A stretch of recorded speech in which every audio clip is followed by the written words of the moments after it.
Opisyal na ngang nagsimula ang rollout ng 20 pesos na bigas sa Cebu na pinangunahan ni Agriculture Secretary Francisco Chu Laurel. Ang update dyan, alamin natin sa Balitang Pambansa ni Jessa Atienza ng PTV Cebu. Yes, Alan, formal na nga inilunsad kanina yung pagbebenta ng 20 pesos kada kilong bigas na programa ni Pangulong Ferdinand R. Marcos Jr.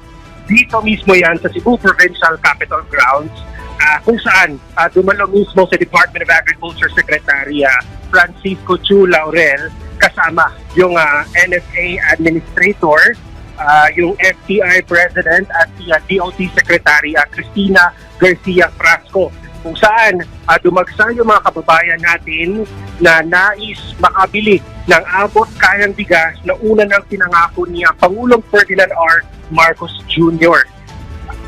At sa mga oras na ito ay magsasagawa rin, actually kanina nagsagawa ng ceremonial selling si Department of Agriculture Secretary Laurel kasama si DOT Secretary Cristina Frasco, kung saan sinimulan nila yung formal na pagbebenta ng 20 pesos kada kilong bigas sa ating mga kababayan dito sa Cebu. Karamihan sa kanila ay nagmula sa Cebu City, yung mga bumibili ng bigas. Yung ilan naman sa kanila ay nagmula pa sa mga karatig lungsod at bayan mula sa lalawigan ng Cebu.